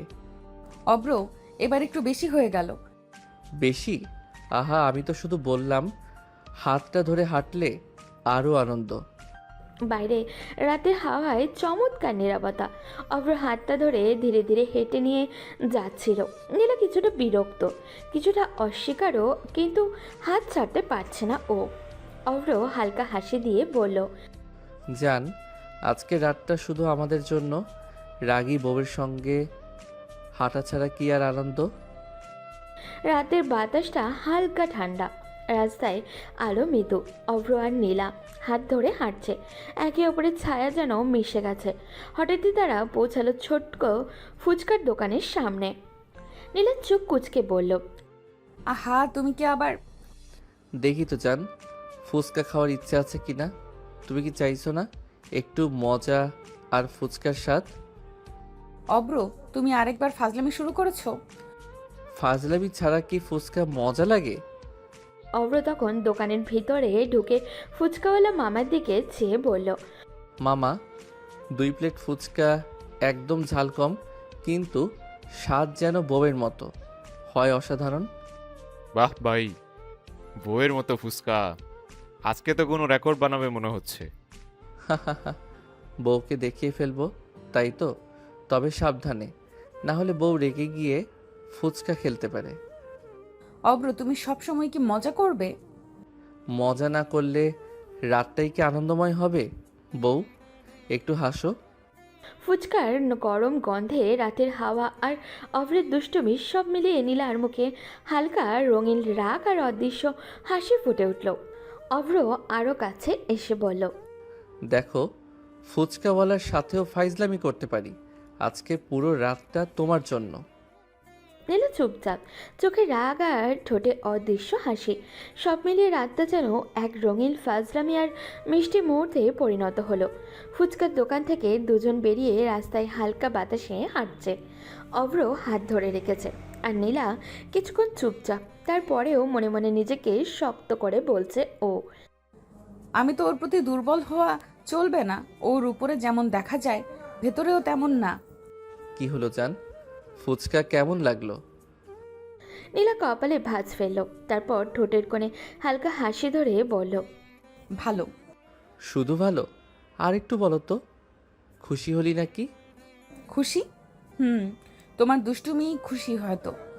এরপর তারা আবারও রাস্তা হেঁটে চলে। বাতাসে রাতের ঠান্ডা, বাতাসে লাইটের ঝলকানি আর দুজনের মাঝে ছোট ছোট দুষ্টুমি সব মিলিয়ে রাতটা আনন্দময়। অভ্র হঠাৎই হাতের শক্তি আরেকটু বাড়িয়ে বলল, আরে জান, রাতটা এইভাবে হেঁটে হেঁটেই কেটে যাবে। বিরক্ত করো না অব্র, বাসায় চলো। মজা ছাড়া রাত কি ভালো লাগে? কিছুক্ষণ হেঁটে তারা ধীরে ধীরে বাড়ির দিকে এলো। বাড়ির গেটের সামনে এসে নীলা হাত ছাড়ল, কিন্তু অভ্র এখনও মুচকি হেসে দেখছে। ঠিক আছে জান, এবার বাসায়। আজ আর পালাতে পারবে না। এত দুষ্টু হলেও কখনো কখনো তার দুষ্টুমিতেই যেন হার মানি। বাসে ঢুকতেই নীলা থমথমে হয়ে ওয়াশরুমের দিকে এগিয়ে গেল শাড়ি বদলানোর জন্য। অভ্র দ্রুত এগিয়ে এসে হঠাৎই হাত ধরে বলল, জান, বদলাতে হবে না। অব্র, বিরক্ত লাগছে, এই শাড়ি পরে থাকতে পারবো না। সব দূর করে দেব সোনা, চিন্তা করো না। নীলা কিছুটা হতবাক হয়ে দাঁড়ালো। অভ্র তার পাশে এসে ঠোঁটে ঠোঁট ডুবিয়ে দিল, হালকা আদর করতে লাগলো ও। অভ্র মৃদু কণ্ঠে বলল, আর পারছি না জান, আজ রাতটা শুধু তোমার জন্য। নীলা চুপচাপ দাঁড়ালো। অভ্র ধীরে ধীরে পাশে বসে তার হাতে হাত রাখলো। নীলা কিছু বলার জন্য মুখ খুললে নিবে অমনি সময় অভ্র তাকে বিছানায় ধাক্কা দিয়ে ফেলে ঠোঁটের ঠোঁট ডুবিয়ে কিস করতে লাগলো। নীলার দম বন্ধ হয়ে আসছে। অভ্র একটানে নীলার শাড়ি খুলে বুকে মুখ ডুবিয়ে কিস করতে লাগলো। নীলা ছটফট করছে ছাড়া পেতে, কিন্তু অভ্র আজ নিজের মধ্যেই নেই। সে আবারও ঠোঁটে ঠোঁট ডুবিয়ে কিস করতে লাগলো। আস্তে আস্তে ভেসে গেল ভালোবাসার অতল গভীরে। ভোরে হালকা আলো ঘরে ঢুকছে। নীলার চোখ ধীরে ধীরে খুললো আর অবাক হয়ে দেখলো অভ্র তার বুকে মাথা দিয়ে শুয়ে আছে। অব্র, কি করছো? নীলা রাগে ধাক্কা দিয়ে তাকে সরিয়ে দিল। অভ্র চুপচাপ উঠে হালকা হেসে বলল, কি হলো জান? তোমাকে বারণ করেছিলাম কাছে আসতে, তুমি শোনোনি, জোর করে ঘনিষ্ঠ হয়ে বসেছো। আরে নীলা, আমাদের বিয়ে অনেক দিন হয়েছে, দূরে থাকা সম্ভব হচ্ছিল না। দূরে না থাকা আর জোর করে কাছে আসার মধ্যে পার্থক্য আছে। ঠিক আছে, বুঝলাম, রাগ করো না। ঘরের আলো হালকা আর বাতাসে একটু নরম ঠান্ডা। অভ্র নীলাকে জড়িয়ে ধরতে নিলেই নীলা রাগে চোখ কুঁচকে অভ্রর দিকে তাকিয়ে বলল, টাচ করবে না আমাকে। কেন না জান, অধিকার আছে আমার। নাই, আমি মানি না। তোমাকে কতবার বলতে হয়, বুঝছো না? মানতেই হবে জান, বিয়ে হয়েছে আমাদের, আর দূরে থাকা সম্ভব নয়। নীলা রাগে লাল হয়ে গেল। অভ্রের সিরিয়াস ভঙ্গি দেখে কিছুটা থমকে গেল ও, কিন্তু গর্ব আর রাগ মিলিয়ে তার মুখ আরও রঙিন ছাপ ফেলেছে। অভ্র উঠে ফ্রেশ হয়ে বাসার বাইরে বেরিয়ে অফিসের জন্য রওনা দিল। নীলা কিছুক্ষণ চুপচাপ তাকিয়ে রইল। অফিসে ঢুকতেই অভ্র চুপচাপ ডেস্কে বসে কাজ করছে। তার চোখে হালকা ভাব, মনে ভরে নীলার কথা ভেসে আসছে ওর। রাফি পাশ দিয়ে এসে বলল, কি ভাই, আজ কেন দুষ্টুমি করছিস না? দেখছি শান্ত, মেজাজ ঠিক নেই। কি হয়েছে? নীলাকে এত ভালোবাসি, তাও ও বুঝতে চায় না। মনে হয় কোনো রাগ পুষে রেখেছে আমার প্রতি। ঠিক হয়ে যাবে, চিন্তা করো না, ওর রাগ ভাঙাতে হবে। অভ্রের চোখে হালকা হাসি ফুটল, তবে ভেতরে রাগ আর ভালোবাসার টান আছে। মনে মনে ভাবছে, নির্ভয়ে রাফি বলছে ঠিক হবে, তবে রাতের পরিবেশ নিজে সব ঠিক করে নেবে। এই রাগ, এই বিরক্তি সবই কাটিয়ে উঠে আমি ওকে খুশি করব, ঠিক যেমনটা করার কথা। দিনের আলো কমে আসছে। অফিসের ঘরে হালকা আলো আর কম্পিউটার স্ক্রিনের ঝলও সব মিলিয়ে অভ্রের মন শুধু নীলার দিকে মনোযোগী। আর রাফির কথায় কিছুটা প্রশান্তিও এসেছে, কিন্তু রাগের টান এখনও ভেতরে দাগ রেখে গেছে। দিনভর অফিসের চাপ শেষে অভ্র বাড়ি ফিরল। ঘরে ঢুকতেই দেখল নীলা সোফায় বসে ফোনে স্ক্রল করছে। হালকা আলো আর ঘরের নীরবতা যেন মুহূর্তে চাপিয়ে দিয়েছে দিনের ক্লান্তি। অভ্র হালকা মুচকি হাসি দিয়ে বলল, কি করো জান? ডান্স করি। আরে জান, ভালোভাবে কি বলতে পারো না? না, তোমার সাথে ভালোভাবে কথা বলতে ইচ্ছে করছে না। অভ্রের চোখে তখন দুষ্টুমি ফুটল। সে ধীরে ধীরে নীলার কাছে এগিয়ে গেল, হালকা আদর করার ভঙ্গি দেখালো ও। অভ্র হেসে বলল, তুই চাইলে আমি নিজের ড্যান্স করব জান। এরপর অভ্র নীলা ঘনিষ্ঠভাবে কাছে টেনে কিস করতে লাগলো। নীলার চোখ বড় করে রাগ দেখালো, গায়ে আগুন লাগার মতো তেজ ছিল ওর। অব্র কি শুরু করেছো তুমি? আরে জান, বউকে আদর না করে কি থাকা সম্ভব? নীলা রেগে গেলেও ঠেলতে পারল না। অভ্র আরও একটু ঘনিষ্ঠ হয়ে তাকে কিস করতে শুরু করলো, আর গভীরভাবে কাছে টেনে নিল ওর। গভীর রাত, চারপাশটা নিস্তব্ধ, শুধু দেয়াল ঘড়ির টিকটিক শব্দ আর জানলার ফাঁক দিয়ে ঢুকে পড়া হালকা চাঁদের আলো। হঠাৎই নীলার ফোনটা কেঁপে উঠল। রাত প্রায় 2টো। নীলার চোখ মেলে স্ক্রিনের দিকে তাকালো। নামটা দেখেই তার মুখের অভিব্যক্তি বদলে গেল। সে ধীরে ধীরে উঠে বসলো, পাশে ঘুমন্ত অভ্রের দিকে একবার তাকালো ও, তারপর নিঃশব্দে ব্যালকনির দিকে চলে গেল। ব্যালকনির দরজা আস্তে করে বন্ধ করেই কল রিসিভ করলো ও। ওপাশ থেকে ভেসে আসছে একটা মেয়ের কান্না, ভাঙা ভাঙা কণ্ঠ, যেন বুকের ভেতরে জমে থাকা কষ্ট একসাথে বেরিয়ে আসছে। নীলা গম্ভীর গলায় বলল, তুই কান্না করিস না প্লিজ, আগে শান্ত হ। ওপাশ থেকে আবারও কান্না, কিছু অস্পষ্ট কথা। নীলার চোখ শক্ত হয়ে উঠল, আর তার গলায় দৃঢ়তা। শোন, সব কিছুর হিসাব নেব আমি, একটুও ছাড়বো না। তার চোখে তখন রাগ, ক্ষোভ আর প্রতিজ্ঞা। যে নীলা সারাদিন অভ্রের দুষ্টুমিতে বিরক্ত হয়, সেই নীলাই এখন অন্যরকম, শক্ত, স্থির, ভয়ঙ্করভাবে সিরিয়াস। এদিকে বিছানায় শুয়ে থাকা অভ্রর হালকা ঘুম ভেঙে গেছে। সে চোখ না খুলেই টের পেল নীলা পাশে নেই। ধীরে ধীরে চোখ খুলে দেখলো ব্যালকনির দরজা আধা খোলা। নীলের কণ্ঠস্বর ভেসে আসছে, ওকে আমি ছাড়বো না। অভ্র ভ্রু কুঁচকে গেল। তার মনে হালকা একটা সন্দেহ রেখা টানল। কে, কিসের হিসাব, কাকে ছাড়বে না ও? অভ্র উঠে বসতে চাইল, কিন্তু নিজেকে থামালো। সে চুপচাপ আবারও শুয়ে পড়ল, চোখ বন্ধ করে গভীর অভিনয় করতে লাগলো।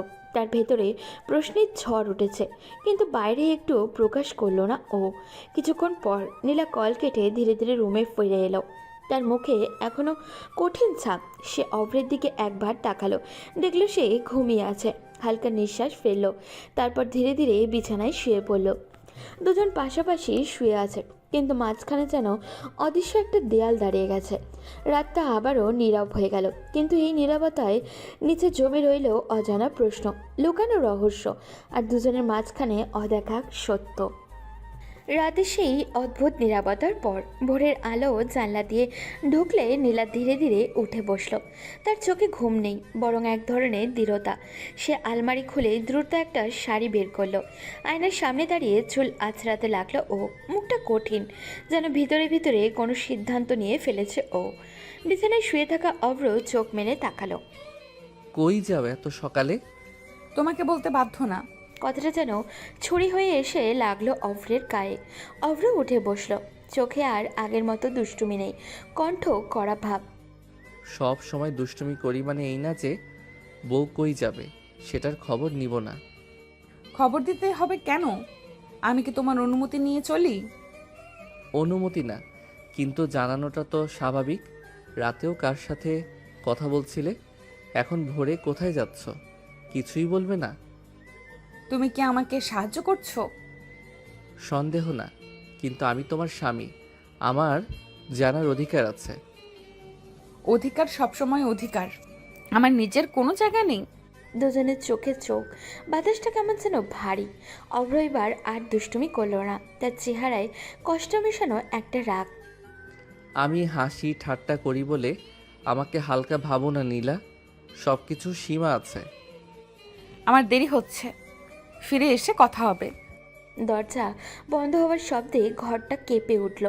অভ্র স্থির হয়ে দাঁড়িয়ে রইল, তার মনে রাগ, কষ্ট, সন্দেহ সব একসাথে জট বেঁধে গেল। আজ প্রথমবার দুষ্টুমি নেই, শুধু নীরবতা। সকালের আলো পুরো বাসাটা ভরে ফেলেছে। উপরের ঘরে ঝড় বয়ে গেল, নিচতলার পরিবেশ এখনও শান্ত। রান্নাঘর থেকে ভাজা পেঁয়াজের গন্ধ আসছে। ঘড়িতে তখন 8:30। নীলা ধীরে ধীরে সিঁড়ি বেয়ে নিচে নামলো। তার মুখে চাপা টান, চোখের নিচে হালকা কালচে দাগ। রাতের ঘুমটা ঠিক মতো হয়নি তো বোঝাই যাচ্ছে।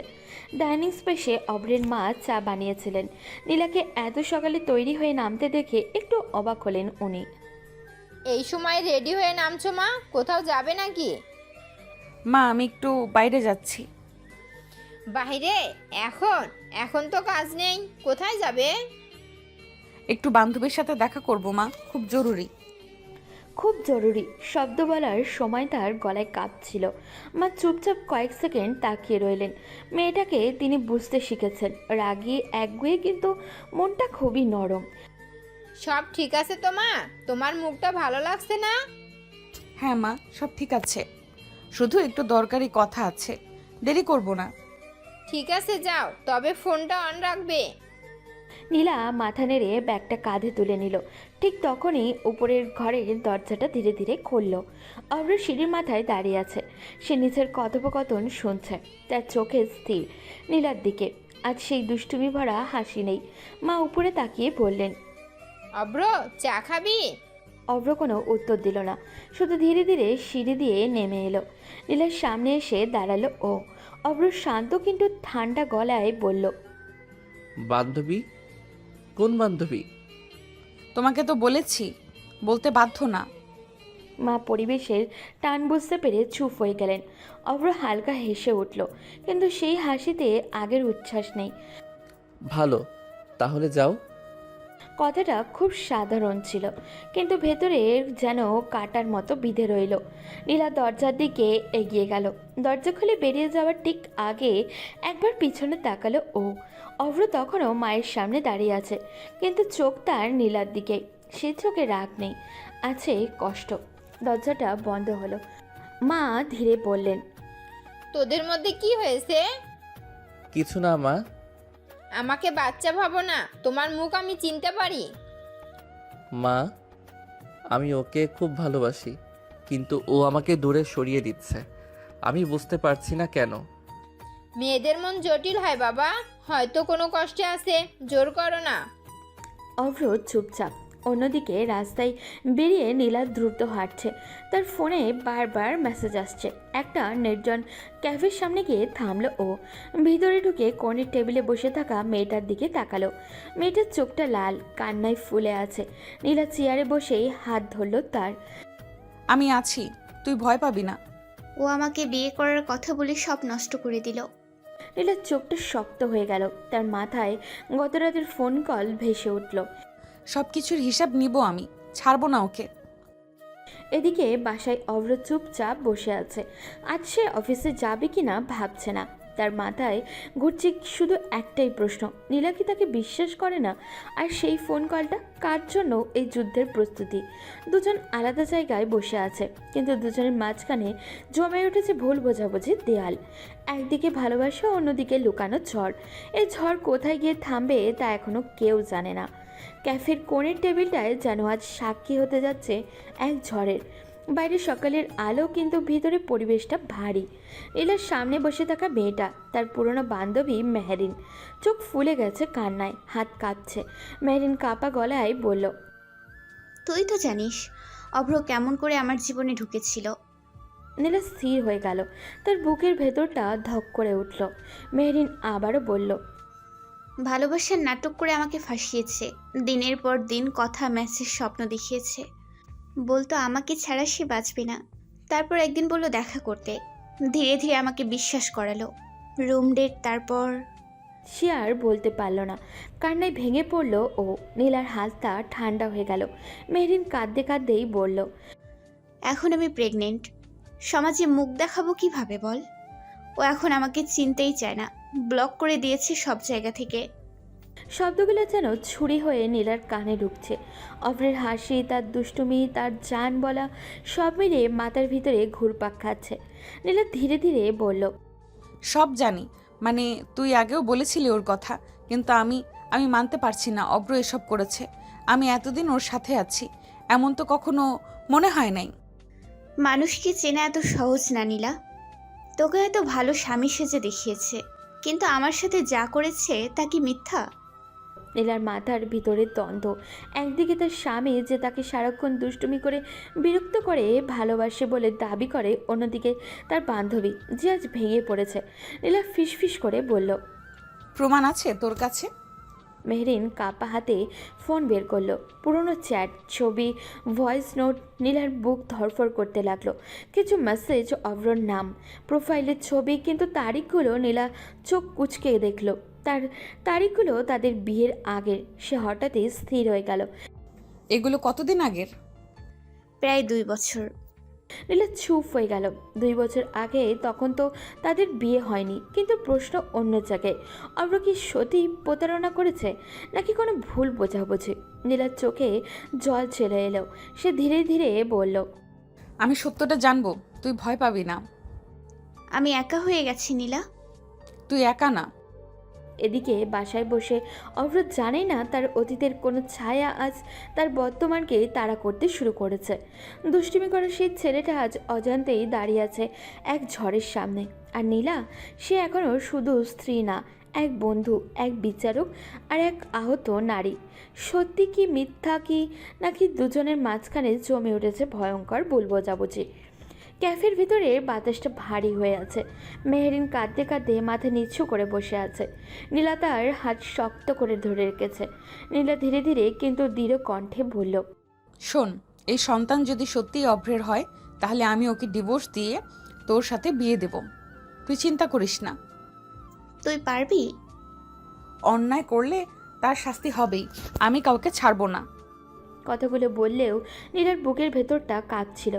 ভালোবাসা আর রাগ একসাথে জট বেঁধে আছে। বিকেল গড়িয়ে সন্ধ্যা। নীলা বাসার সামনে এসে থামলো। দরজা খুলতেই সে অবাক হয়ে গেল। অভ্র আজ অফিসে যায়নি। সে ড্রয়িং রুমে বসে আছে, চোখে অদ্ভুত এক স্থিরতা। নীলা কিছু না বলে সোজা নিজের রুমের দিকে হাঁটলো। ব্যাগ রেখে আলমারি খুলে কাপড় বের করতে লাগলো ও। অভ্র দরজার পাশে দাঁড়িয়ে তাকিয়ে আছে। কই ছিলে সারাদিন? তুমি জেনে কি করবে? কথাটা যেন আগুনে ঘি ঢালল। অভ্র ধীরে ধীরে রুমের ভেতরে ঢুকলো। তার চেহারায় আর দুষ্টুমি নেই। আমি জেনে কি করব মানে? সব কিছু জানার অধিকার তোমার আছে। এই কথাটা বারবার বলো না। অভ্রের মেজাজ এবার সত্যিই গরম হয়ে গেল। সে এক ঝটকায় কাছে এসে নীলার 2 কাঁধ ধরে ফেলল। কিছু না বলে হঠাৎই তাকে কিস করতে লাগলো। রাগ, কষ্ট আর অধিকার বোধ মিশে আছে সেই স্পর্শে। নীলা হতভম্ব। সে ধাক্কা দিয়ে সরাতে চাইল। অভ্র এবার রাগী কণ্ঠে বলল, আমি ছাড়া কে জানবে আমি তোমার স্বামী? ঘরটা নিস্তব্ধ। নীলার চোখে আগুন আর জল একসাথে জমে উঠেছে। তার মাথায় ভেসে উঠেছে মেহেরিনের কান্না, সেই চ্যাট, সেই অভিযোগ। সে ধীরে ধীরে বলল, আমি মানি না। কি মানো না? নীলা ঠোঁট কামড়ে চুপ করে রইল। সে সব কথা এখন বলবে না। প্রমাণ ছাড়া অভিযোগ ছুড়ে দিতে চায় না ও, কিন্তু তার ভেতরের আগুন জ্বলছে। অর্ভ কিছুক্ষণ তাকিয়ে রইল। তার চোখে বিভ্রান্তি। সে বুঝতে পারছে না, কিছু একটা তো ভীষণ ভুল হচ্ছে। দুজন একই ঘরে দাঁড়িয়ে, কিন্তু মাঝখানে দূরত্ব মাইলের। ভালোবাসা আছে, রাগও আছে, অভিযোগ আছে, আর আছে এমন এক সত্য যা এখনও পুরোপুরি প্রকাশ পায়নি। রাতে খাবার টেবিলটা আজ অদ্ভুত নীরব। ডাইনিং টেবিলে ভাতের গরম ভাপ উঠছে, ডাল, ভাজি, মুরগির ঝোল সাজানো, কিন্তু কারোরই মনেই যেন খাবারের রুচি নেই। অভ্র চুপচাপ বসে খাচ্ছে, মাথাটা নিচু। সারাদিন রাগ এখনও পুরোপুরি যায়নি। নীলা এসে চুপচাপ বসল। তার চোখের নিচে ক্লান্তির ছাপ ঠিকই, কিন্তু তখনই অভ্রের মা নরম গলায় বললেন, নীলামা, কেমন আড্ডা দিলে বান্ধবীদের সাথে? আড্ডা দিতে যাইনি মা। তাহলে? ও একটা বড় বিপদে পড়েছে মা, তাই সাহায্য দরকার। টেবিলের বাতাস যেন হঠাৎই থমকে গেল। মা ভ্রুকুচকে বললেন, কি বলো, কি বিপদ? নীলা গভীর শ্বাস নিল। তার চোখে এক মুহূর্তের জন্য অভ্রের দিকে গেল। অভ্র মাথা নিচু করে খাচ্ছে, যেন কিছুই শুনছে না, কিন্তু তার আঙুলের চাপে চামচ শক্ত হয়ে আছে। নীলা ধীরে ধীরে সব বলতে শুরু করলো।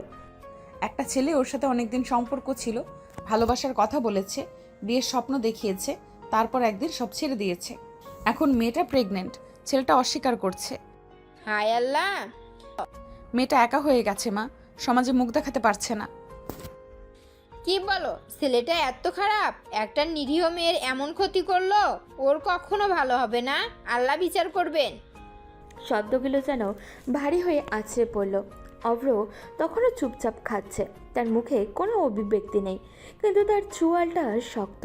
চামচের শব্দ একটু জোরে হলো প্লেটে। মা বলতে লাগলেন, আজকালকার ছেলে পেলে কেমন হয়েছে, সম্পর্ক করবে, ব্যবহার করবে, তারপর ছেড়ে দেবে। মেয়েদের জীবন নিয়ে খেলা, এটা কি খেলনা? নীলার বুক ধকধক করছে। সে চুপ করে শুনছে।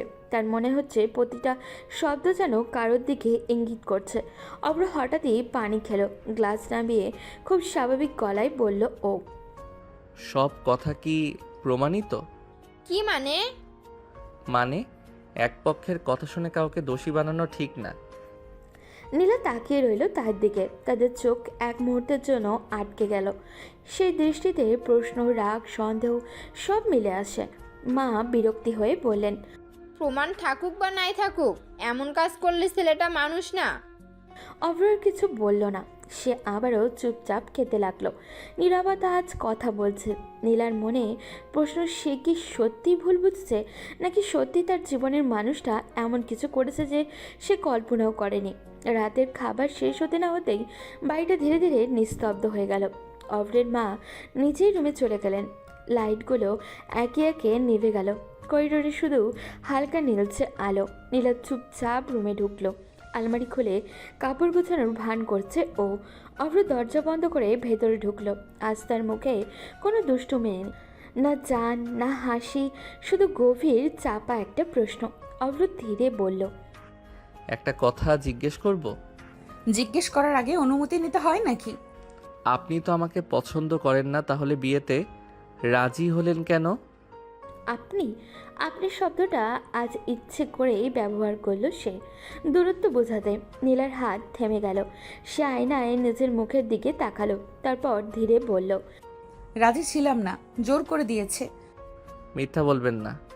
আমি জানি আপনি রাজি ছিলেন।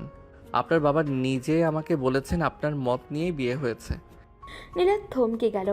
এক মুহূর্তের জন্য তার চোখে অস্থিরতা ভেসে উঠল, কিন্তু সে নিজেকে সামলে নিল। সবাই নিজের সুবিধা মতো কথা বলে। তাহলে এতদিন ধরে এই অভিনয় করছেন?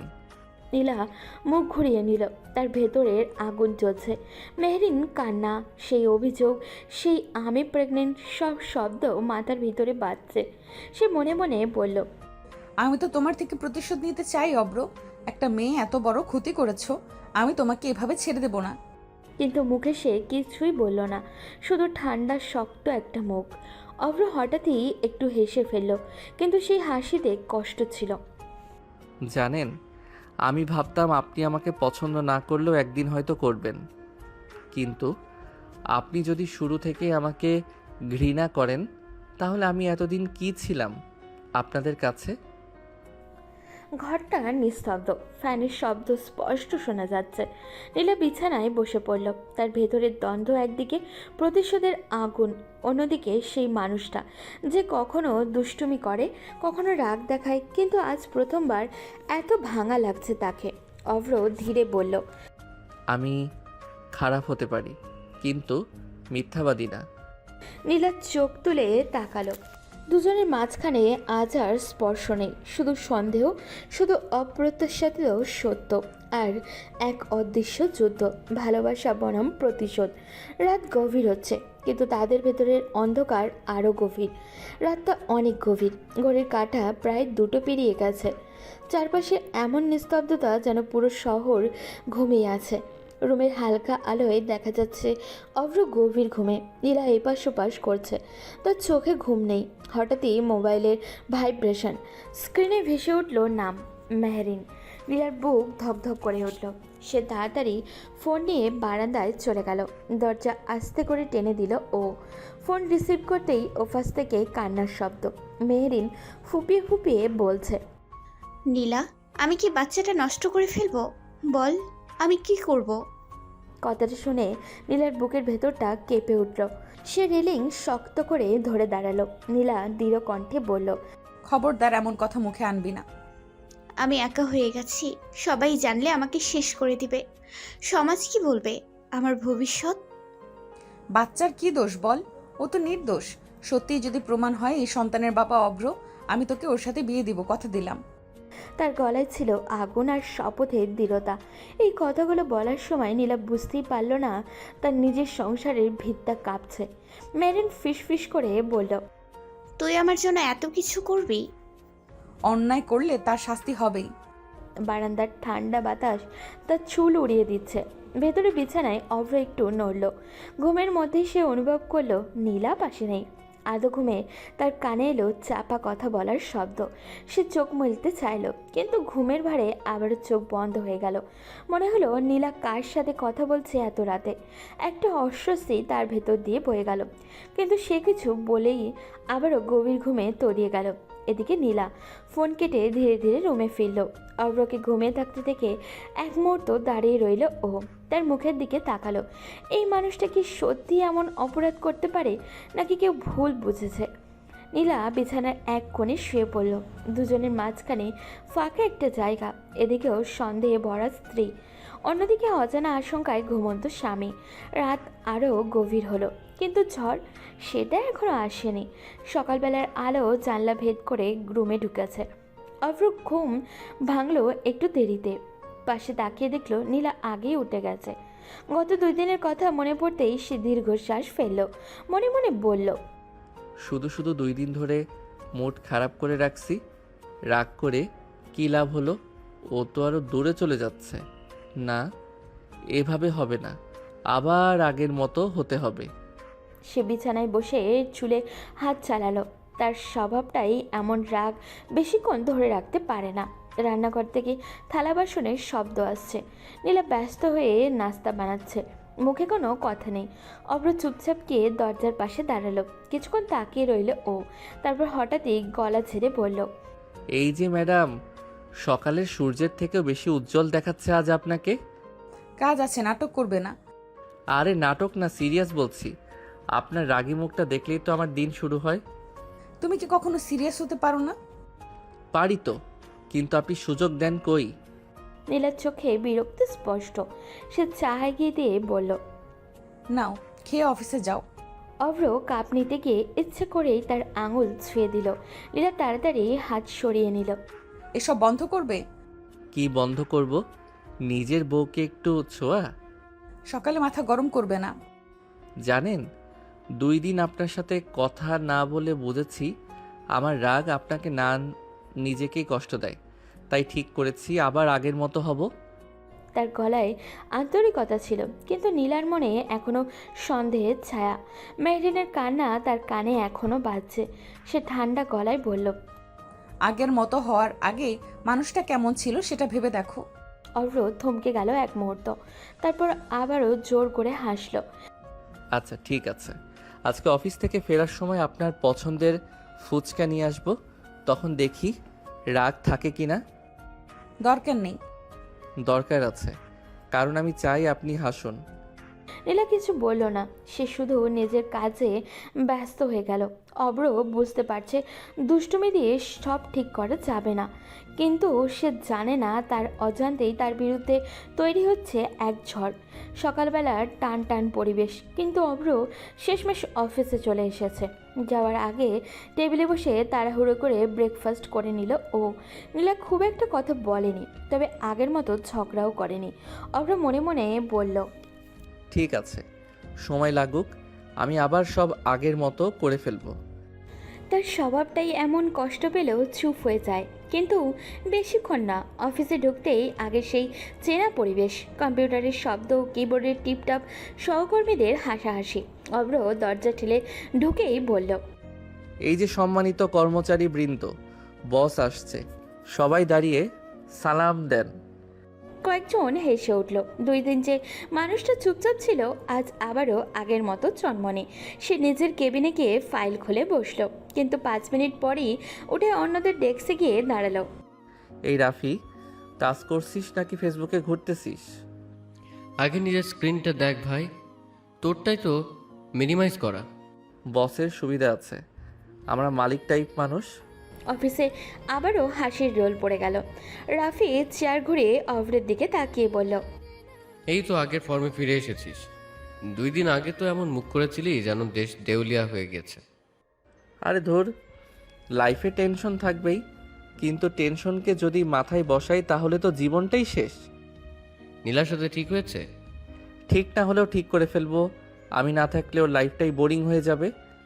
আত্মবিশ্বাস দেখ ভাই, বউ রাগ করলে ভয় পাই না, বরং মজা লাগে, রাগী মুখটা বেশি সুন্দর লাগে।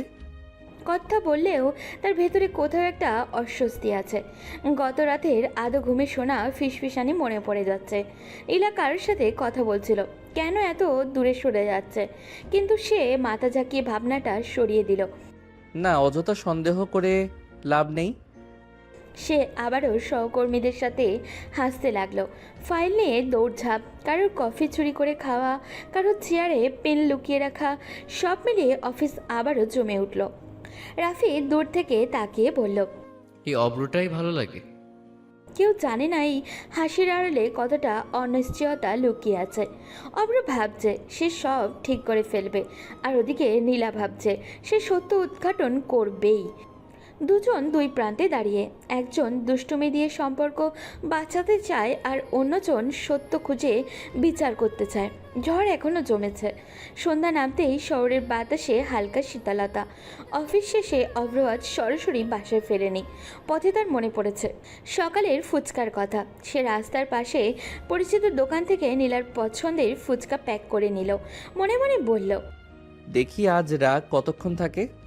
অভ্র ফুচকা নিয়ে বাসায় ফিরল। বাসার দরজা খুলতেই সে ডাক দিল, জান, আমি এসেছি। নীলা ড্রয়িং রুমেই বসেছিল, হাতে ফোন। চোখে তুলে তাকালো, কিন্তু কিছু বলল না।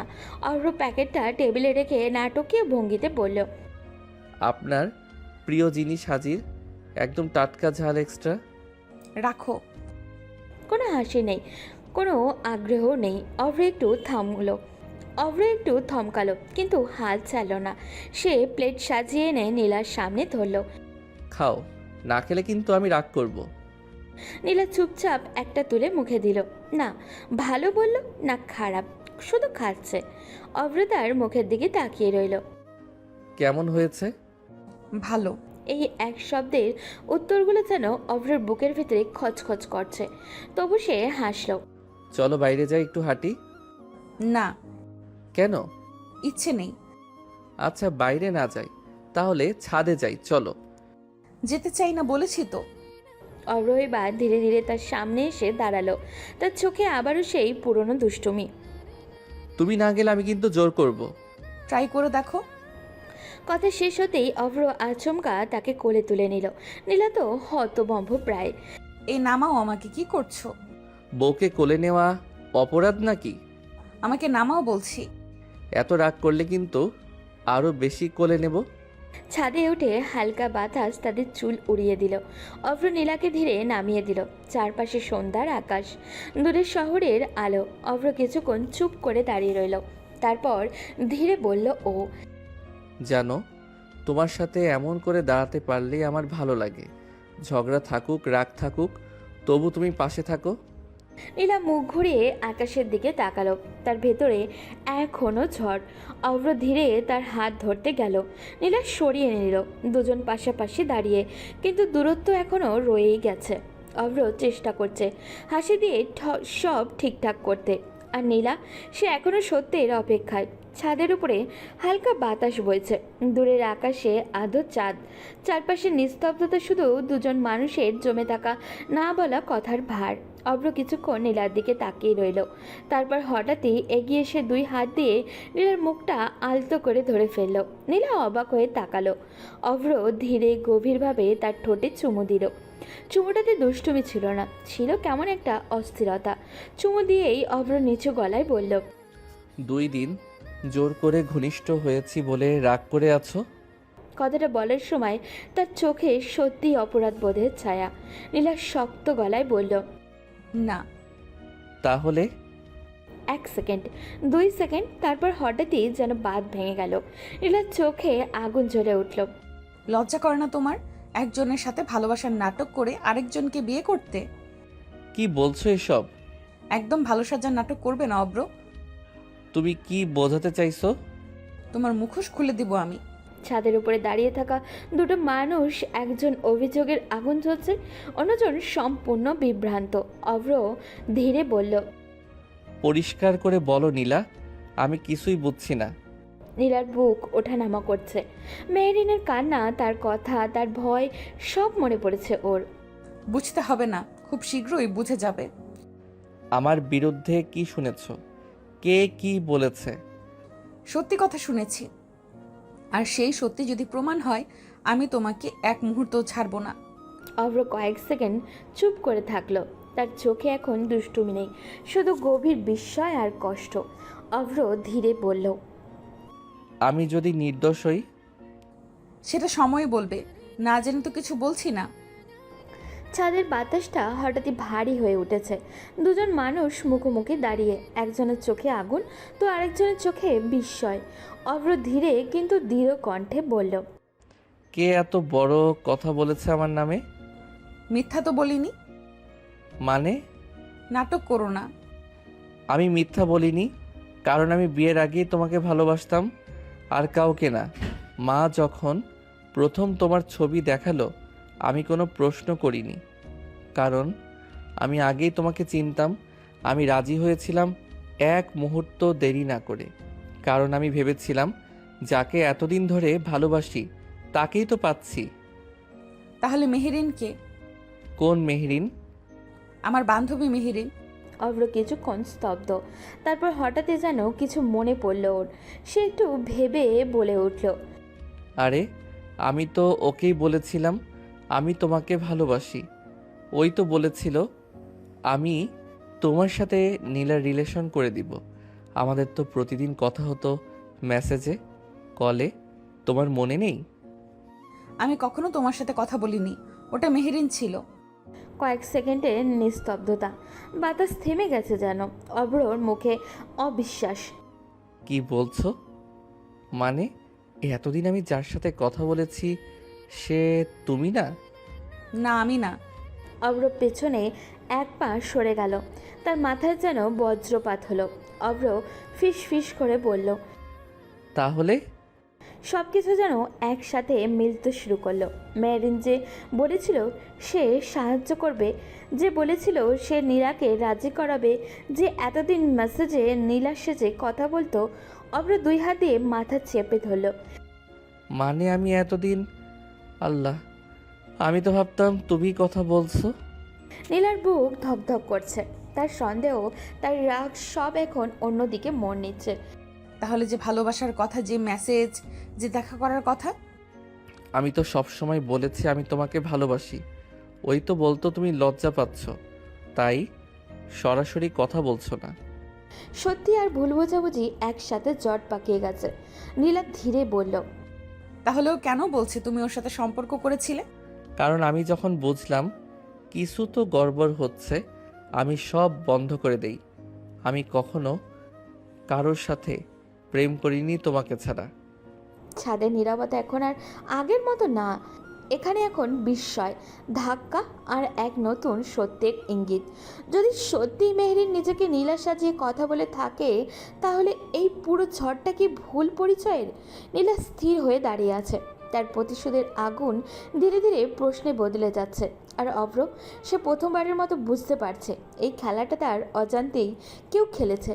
ছাদের বাতাস এখন আর ঠান্ডা লাগছে না, দুজনে নিঃশ্বাসটা প্রচণ্ড ভারী।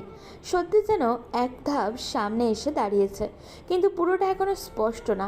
নীলা ধীর চোখে তাকিয়ে বলল, তাহলে মেহেরিন প্রেগনেন্ট কিভাবে? আমি কি করে জানবো? আমি তোমাকে ভালোবাসি, ওর সাথে এসব করব কোন দুঃখে? সত্যি কিছু করো নাই অব্র? প্রশ্ন ছিল শেষ পরীক্ষা।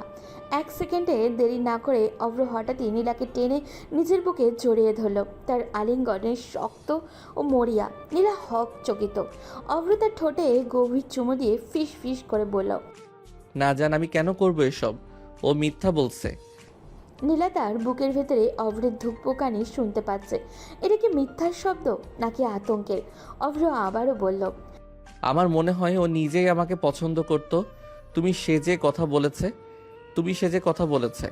আমি ভেবেছি তুমি। যখন বুঝলাম সব কিছু গড়বড়, আমি বন্ধ করে দেই। আর এখন হয়তো প্রেগনেন্টের নাটক করছে যাতে তুমি আমাকে ছেড়ে দাও। শব্দগুলো বাতাসে ভেসে রইল। নীলার ভেতরে আবারও ঝড়। সে ধীরে ধীরে বলল, তুমি কি প্রমাণ দিতে পারবে তুমি নির্দোষ?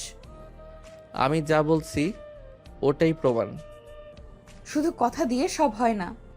দুজন আবারও মুখোমুখি দাঁড়ালো। একদিকে ভালোবাসার দাবি তো অন্যদিকে বিশ্বাসের সংকট। অভ্র ধীরে ধীরে বলল, তুমি যদি বলো আমি ওর সামনে গিয়ে সব ক্লিয়ার করব। হ্যাঁ, সামনে বসেই কথা হবে।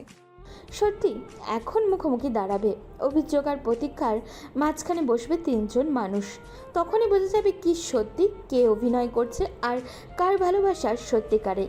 এই রাতের পর সব কিছু বদলে যেতে পারে।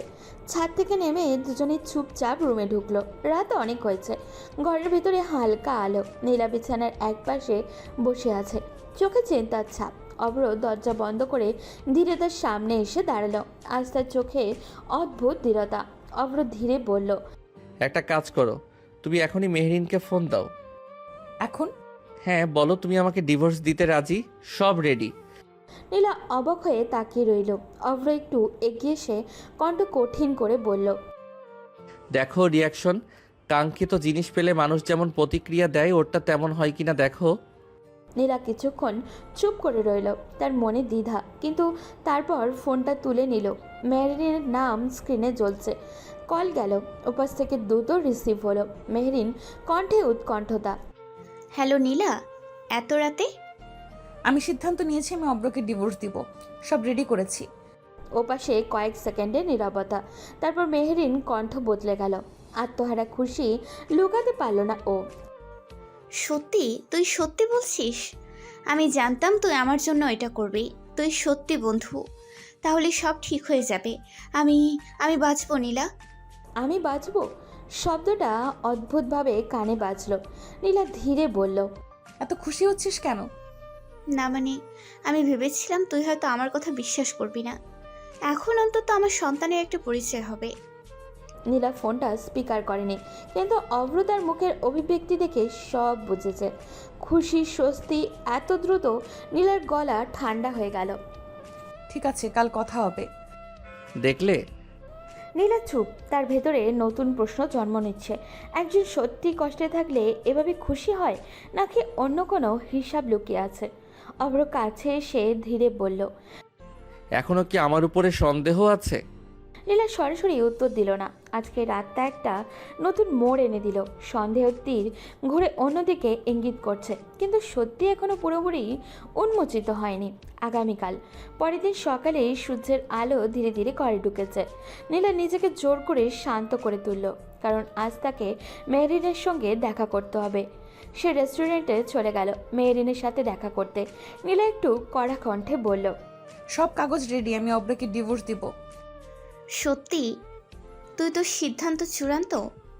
হ্যাঁ, আর কিছু বলার দরকার নেই। তাহলে সব ঠিক হয়ে যাবে। আমি অভ্রকে নিয়ে বাঁচবো। চল, আগে তোকে ডাক্তার দেখিয়ে আসি, দেখি বাচ্চা কেমন আছে। দরকার নেই নীলা, আমি ভালো আছি। আরে চল, আমিও দেখি। তুই রাজি না হলে আমি নিজেই চেক আপ করবো। মেহরিন দমে গেল। ঠিক সেই মুহূর্তে অভ্র এসে উপস্থিত হলো। তার চোখগুলো অবাক আর সন্দেহে ভরা। কি হচ্ছে নীলা, তুমি কি করছো?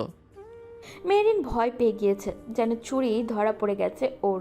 কিন্তু অভ্র চোখ দেখতে পারছে মেহরিন সত্যি প্রেগনেন্ট নয়। অভ্র ধীরে ধীরে নীলার দিকে তাকালো। নীলা, তুমি চেক আপ করতে যাচ্ছ কেন? আমি চাই সবকিছু পরিষ্কার হোক। মেহরিন ভয়ে অভ্রকে দেখে কেঁপে উঠল। তার মনে হলো ওর সবটা নাটক ধরা পড়ে গেছে। অভ্র ধীরে এগিয়ে এলো। রেস্টুরেন্টের বাতাস যেন হঠাৎই জমে গেল। অভ্র চোখে ক্ষোভার বগরামি নিয়ে ধীরে ধীরে মেহরিনের দিকে তাকালো ও। মেহরিন, তো তুমি প্রেগনেন্টই নও, তাহলে কি চেক আপ করাবে? মিথ্যা বলছো কেন অভ্র? আমি আমি তোমার সন্তানের মা। একদম নাটক করবে না, পুলিশের কাছে তুলে দিব কিন্তু। না অভ্র, আমি আমি তোমাকে ভালোবাসি, তাই তাই তোমাকে পেতে এসব নাটক করেছি। তার চোখে বেদনা, তার কণ্ঠে আতঙ্ক। অভ্রের চেহারায় রাগ আরও বেড়ে গেল। নীলা হঠাৎই পাশে এসে থাপ্পড় মেরে বলল, আমার ভালো মানুষের সুযোগ নিলি, তোকে কখনো ক্ষমা করব না। মেহরিন তো হতবাক হয়ে চোখ বড় করে তাকালো। নীলা ভেতরের ক্ষোভ আর ধ্বংসের আগুন নিয়ে বাড়ি চলে গেল। মেহরিন কেঁদে কেঁদে চলে গেল। অভ্র এখন অস্থির, চোখে কিছুটা আফসোস, কিন্তু রাগ সামলাতে পারছে না ও। রাত গভীর, ঘরের বাতাসটা এখন শান্ত, কিন্তু দুই হৃদয়ের ভেতরে আগুন। অভ্র রুমে ঢুকতেই নীলা ইতিমধ্যে দাঁড়িয়ে আছে। নীলার চোখে পানি নিয়ে ধীরে ধীরে বলল, আমাকে ক্ষমা করো অব্র, আমার সাথে মিথ্যা কথার কারণে আমি তোমার সাথে বাজে ব্যবহার করেছি। জান, একবার বিশ্বাস করতে পারেন তো? আমি অন্ধ হয়ে গেছিলাম, আমাকে ক্ষমা করো। আমি রাগ করিনি জান, কখনোই করিনি। নিস্তব্ধতা ভেঙে আসে দুজনের নিঃশ্বাসের শব্দ। অভ্র ধীরে ধীরে নীলাকে কোলে তুলে বিছানায় বসালো। তার চোখে ভালোবাসা, ভেতরে উষ্ণতা। অভ্র ঠোঁটে ঠোঁট ডুবিয়ে কিস করতে করতে বলল, আমি শুধু তোমাকে চাই, আর কেউ নয়। নীলা আর প্রতিরোধ করতে পারল না। সে চোখ বন্ধ করে আবেগের সাথে ভালোবাসা গ্রহণ করলো। দুজনের নিঃশ্বাস মিলেছে, হৃদয়ও মিলেছে, আর পুরো ঘর যেন প্রেমের স্রোতে ভেসে যাচ্ছে। রাতে তারা একে অপরের সঙ্গে রোমান্টিকভাবে হারিয়ে গেল। সেই ঘুম, সেই আলিঙ্গন, সেই চুম্বন সব মিলিয়ে আজ রাগের সন্দেহের অবসান। নীলা আর অভ্র একে অপরের শরীরে শান্তি আর সুখের মধ্যে হারিয়ে গেল। রাত শেষ হলেও তাদের ভালোবাসা নতুন সূর্যের মতো উজ্জ্বল হয়ে উঠল।